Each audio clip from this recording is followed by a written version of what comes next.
Et même plus grave, je vais même vous dire, un certain nombre de députés, femmes, de notre groupe à l'Assemblée nationale, du groupe Rassemblement national, ont été intimidés. Si tous les députés, j'explique pour que ce soit très concret, mais il faut que les gens qui nous écoutent comprennent.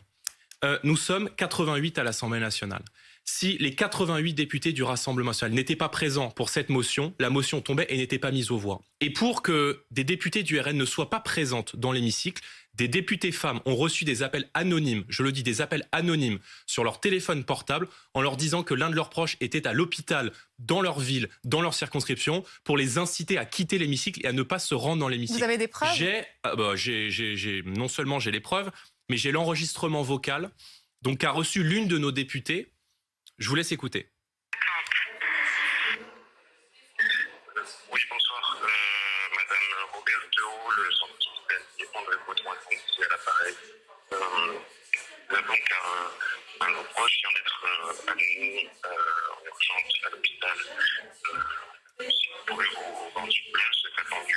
Vous pouvez nous rappeler évidemment pour plus d'éléments 03 25 56. Il lui dit qu'un proche a été admis à l'hôpital. Voilà. Ce qu'on entend sur cette bande-son.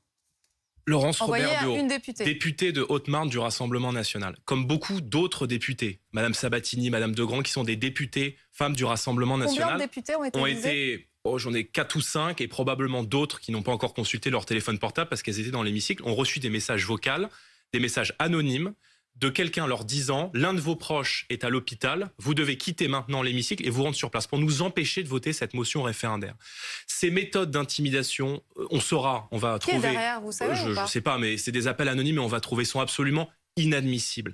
Et je ne veux pas accuser l'extrême gauche et la NUPES sans preuve, mais on voit bien que les techniques de zadistes dans lesquelles se sont lancées une grande partie de l'extrême gauche pour empêcher le Rassemblement national de soumettre ce texte à référendum est en réalité un aveu de complicité entre une grande partie de l'hémicycle à gauche et la NUPES.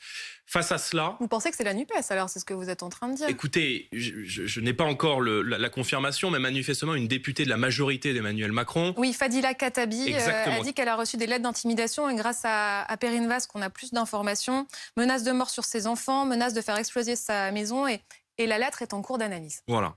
Donc, moi je pense que la NUPES est en train de nuire au débat démocratique.